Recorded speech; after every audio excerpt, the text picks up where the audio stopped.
Good evening and welcome to Spotlight. As Donald Trump enters the sixth month of his presidency, the world seems to have suddenly become a very turbulent place. All sorts of wars are going on, trade wars and armed conflicts in Ukraine and in the Middle East. To discuss all this, we have our panel back with us, Professor Baladas Bhoshal, along with senior journalist Apratim Mukherjee.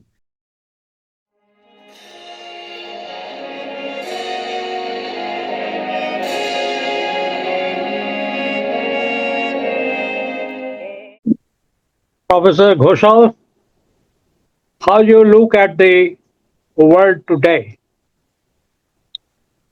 It's an extremely disruptive world. I don't think there had been such a, divisive, disruptive, uncertain world since the Second World War as it is today.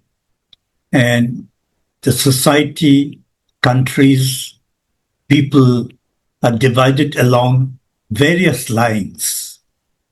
And the worst thing is that in such a dangerous time, one would have expected leadership from one of the major countries like United States or China. I think that is very disappointing and painfully, it's lacking. President Trump seems to be getting away with it. I think there are a number of reasons why he is getting away with it and gets still support from a certain sections of the people within the country. I think the reason lies both in globalization and also in the domestic politics of the United States. Globalization caused, poverty, and although a large section of people their economic conditions were lifted and they benefited from globalization, but it also brought about tremendous amount of inequality between the people. Only a few at the top and few companies who actually benefited all the things about globalization. A large section of the people were left behind in getting the benefits of it. So economic inequalities, uncertainties, all that created a certain anxiety amongst people. And people thought that this needs to be changed. And that's why suddenly you see that there were anti-globalization trend. And the second aspect, also the policies of the Democratic Party, in terms of immigration, in terms of, shifting jobs from the United States to China and certain other parts. The result was stagnant in the wages of the laborers. Now, all these conditions actually created a sense of a loss and a threat to their own survival. And that's why they thought they must try to change the entire system. And Trump seized this particular mentality and the kind of changes that were taking place and took advantage of it. And he placed himself as a savior of the situation. And people thought that maybe, if they support Trump, they might be able to change the existing system and the kind of, inequalities that had existed, and also the threat to their own culture and identity. At one time, the West thought they were superior to the rest of the world because they colonized these people. They taught them, provided education, they provided a lot of other benefits and benefits of modern life. And so they thought that their culture, their identities are superior to the ones that, you know, the, the kind of sort of an arrogance and condescending attitude that the Western countries and their people felt vis-a-vis the rest of the world. I think that was under threat because others were trying to emerge as important factors. Rise of China, rise of India, and some of the smaller countries who also did well in economic areas and various other technological developments. And another thing is that if you look at the West, most of the important top jobs were occupied by actual immigrants. Like as you know, the CEOs of many of the countries are Indians or Chinese. And that created a sense of a threat to their feeling of superiority, a threat to Western civilization, the white man's burden and things of that sort. And they thought that they're also losing their identities. And that's what really led them to believe that here is a man who would be able to change the thing. And they wanted to go back to a situation where it will be only white people, not the blacks or the others who have been coming to their country and taking over jobs and leaving them in a situation where the salaries as well as the wages are much more stagnant. So I think he actually seized opportunity and thought that he will make America big again. Now, his concept of America big was something which was rather disruptive because you begin a process where others were also contributing to your society, and suddenly you feel that all these people should be redundant and should be thrown out of the country. So that created a kind of a big sort of divide within the society as well as the country. And even, the political parties were responsible. The kind of things that were happening during Biden's administration, his own health and his desperate bid to, make the Democratic Party, win the elections and all that led him to, open the gates to immigrants. And all this created a sense of all uncertainty and disruption. And it's not that he's doing something all of a sudden. All these ideas were actually brought out in a document in 2024, brought out by Heritage Foundation, where what all Trump is doing today were actually enlisted there, that these are the things, his vision of, new America. So whatever he's doing was nothing surprising to people. Only thing is that they thought that it may not be possible. And he himself also denied that he was not involved with that group. But I think he was looking for an opportunity where he could put his ideas into action. Well, Professor Ghoshal, I draw your attention to a recent study by the Pew Research Center, a very American organization, which shows that Mr. Trump is very much supported by people in those countries where the leadership is rightist, conservative. In fact, this survey shows that Mr. Trump continues to be very popular in the USA and India and Hungary, countries where the leadership is rightist and very strong and do not care for rules and all that. You see, in these countries, the right reaction also was driven by certain developments that are taking place in these countries, particularly undertaken by the so-called liberal democrats in all these countries.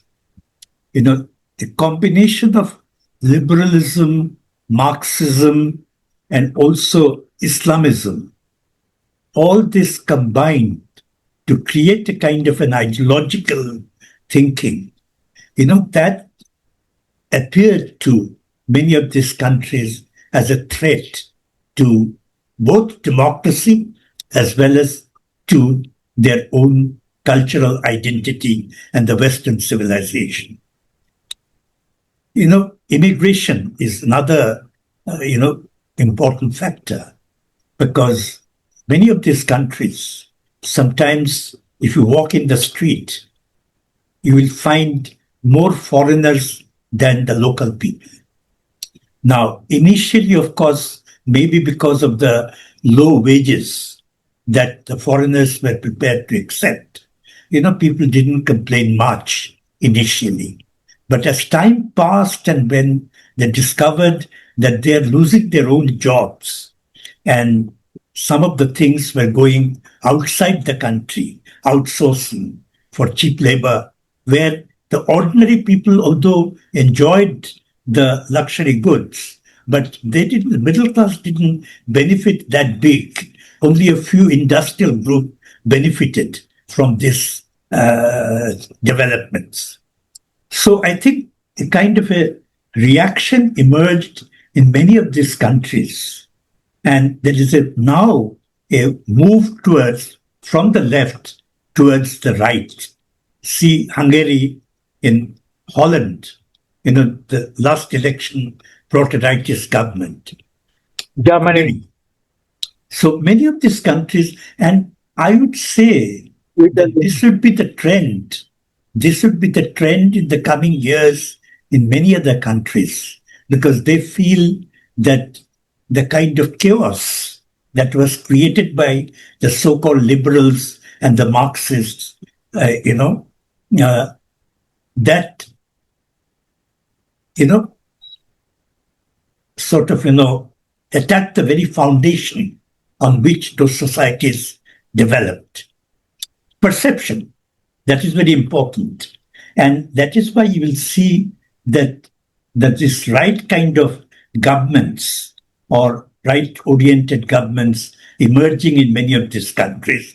And I would say that even the rise of BJP and Modi is also a kind of a reaction to what was happening during the Congress party's governance. Rightly or wrongly, the perception was that the Congress party was, pursuing a policy of appeasement towards a certain community. Now, again, one might contest all that, but at the same time, more than the reality, the perceptions are very important, particularly in today's social media and other things. And so a kind of a right reaction to the existing developments brought about a kind of a political system in many of these countries where you will see that they're much more veering towards a kind of a rightist ideology. And that is why Trump was popular. In fact, the Pew Research Center survey is captioned, US image declines in many nations amid low confidence in Trump. It says his rapid fire and sometimes chaotic policymaking process has disrupted markets all over the world. What do you think of this? I think it's very correct because these disruptive tendencies again has upset everywhere you see, look at the stock exchange, look at the other economic trends, everywhere you see there is uncertainty. Even the dollar is, getting weak because of that. And interestingly, some of the recent surveys that some of the Southeast Asian countries have undertaken, where until about 2 years back, the United States was at the top, then came China. The gap was quite big. Now today, in the last analysis and the survey, China tops the list with 67% mark, and America is at the 40s. So you see, people are trying to realize, or at least they have come to realize, that China policy of trading with other countries, China leading some of the biggest trading groups, is beneficial to the economic interests of many of the smaller countries. Southeast Asia particularly, despite their conflict on the question of South China Sea, they have decided to make up with China and had been engaged in trade and investment. Belt and Road Initiative in some countries have become unpopular because of the debt trap, as it was called, and that why some of it is propaganda also.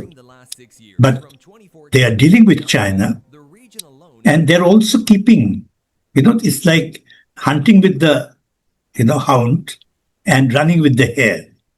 For security and defense purposes, many of them are trying to, develop closer links with the West, particularly the United States. But on economic issues, they're practically, much more connected to China rather than the United States. And in this situation, I think Europe is one of the biggest sufferer in this. Yeah. Because so long America actually provided the security to Europe. And that's why Europe could, engage or indulge in all kinds of, social welfare measures, free education, and all that kind of thing. But today, America is not prepared to do that. And now he has forced other NATO members to engage in defense, to increase the defense spending to more than 5% rather than 2% that they had.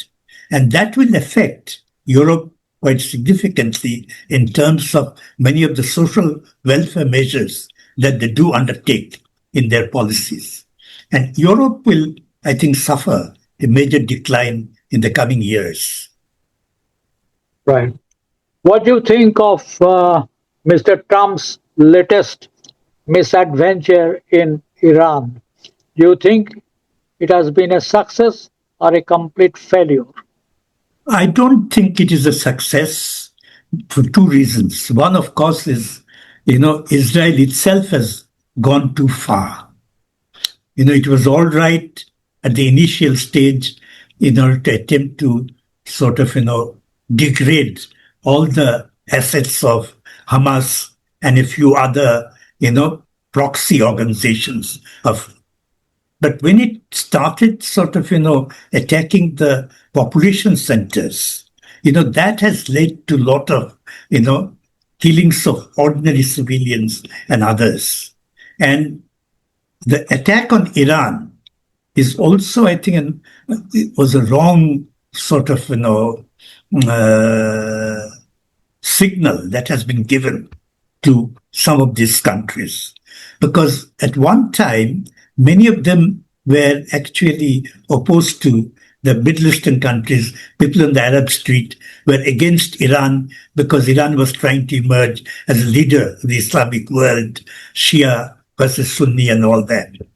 But today, I think many people have come to accept the reality, what is happening in Iran. They don't want disturbance. They don't want change of regime. They want Iran should not pursue nuclear technology or nuclear sort of capabilities. But at the same time, they don't want that Iran should be destabilized. And the problem is in most of the Islamic countries, the moment you try to change in a regime, then emerges a much more conservative, radical, obscurantist, regime that comes into power. And ideologically, it is much more regressive. The classic example is Bangladesh. Mr. Trump has called for a temporary 12-day ceasefire because he claims that his objective has been met. The Iran's nuclear uranium enrichment program has been dismantled. In fact, he has used the word eradicated. But the International Atomic Energy Commission has now confirmed that the enriched uranium stockpile of Iran remains intact. No bunker buster bombs, 30,000 tons of it, did not enter anywhere to dismantle the enriched uranium stockpile. And it calculates that within a year, Iran will resume its uranium enrichment program, which has all 60%, which is for peaceful purposes like energy, and has almost reached 70%, which is a weaponization. In that case, do you think Mr. Trump is going to resume the war again, or is he going to call it a day? It's very uncertain at the moment, but I think his objective was to definitely to eradicate the uranium enrichment plant, which was 90 meters down. But the bomb that he has used, that bunker buster, can only reach up to 60 meters. Still, there is a gap of 30 meters. So, what the chief of International Atomic Energy Agency has said, that it's still intact. It has been damaged a little bit, possibly, but still it is in a situation where they'll be able to resume the enrichment thing. And Iran might even go for a nuclear weapons. Now, there is an opinion, some people thought that Iran was actually not going in for nuclear weapons. They might have prepared the things, but they would not have done it.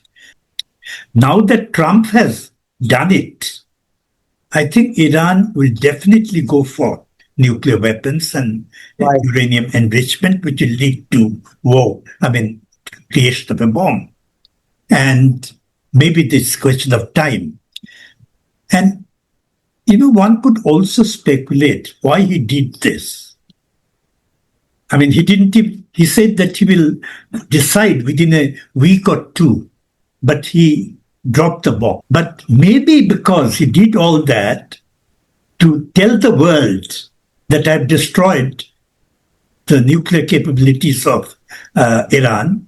Now there's a ceasefire. I am declaring ceasefire, and I should be given a Nobel Prize for this. So it could be his political sort of move but I think it's going to boomerang. Absolutely. I don't think Iran will forget this experience. Maybe not now, but 6 months, 8 months after, Iran will try to take revenge on this issue. And Iran's capabilities are not that insignificant. They were able to inflict damage also on Israel to a certain extent, maybe not in the same capacity or same way as Israel was able to do. But Iran is not Iraq of the old time that America could get away by doing anything or everything. And Strait of Hormuz, where oil sort of tankers pass through. Iran has the capability to stop the sort of passage of all this. So it had already decided to close the Strait of Hormuz, Hmm. but it didn't because the war started. The American uh, got involved in it, but if necessary, they can do it anytime. Right, right. And you see, I'm not very hopeful about a settlement of this issue for the time being. Time being, maybe there is a ceasefire, but in course of time, Iran will try to take its revenge on this. If not full revenge, at least Iran will also show that it is not an insignificant power and it cannot be taken for granted. So I think the situation remains still very volatile, and one doesn't know. But the Israeli lobby, the Jewish lobby in the United States, is quite powerful. So there may be pressure.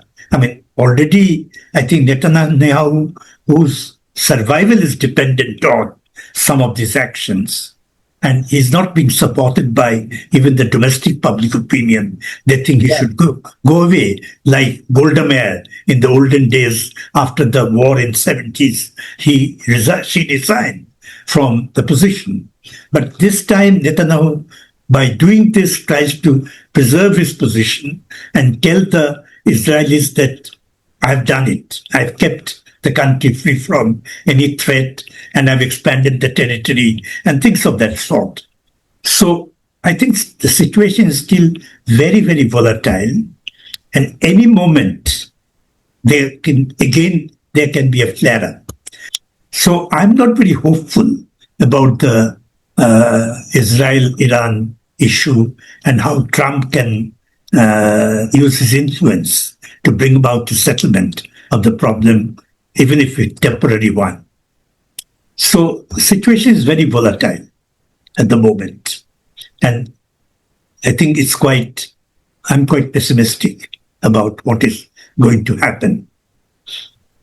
It seems the Americans themselves are quite skeptical about what Mr. Trump has done in Iran. Recently, the Defense Secretary Haggiseth told a very skeptical Senate, that is the word the American agencies have used, that it has been successful. Whatever Mr. President set out to do has been done, but nobody seems to have believed him. Do you think in that case, when it is known that Mr. Trump has made a mistake, has failed miserably in disciplining Iran, will he risk another war, another invasion? It's difficult to say at this moment. I think one has to see how situations develop over the next few days or within a month. I mean, the attitude of Iran, the attitude of Israel, how these things work out. It will depend on that. It is not dependent on Trump's own actions. Trump only seized the opportunity and tried to be the prime sort of actor in it. But the real action was being undertaken by Israel. And because Israel didn't have the capability, he wanted the United States to intervene because of that bunker buster kind of thing. So I'm not very sure at the moment to what extent Trump is going to be successful in terms of emerging as a peacemaker. I think the world continues to remain still very, very uncertain and still quite dangerous. Right. I think that will be the last word we can say at this moment about the situation in the world. Thank you very much. Thank you also for this.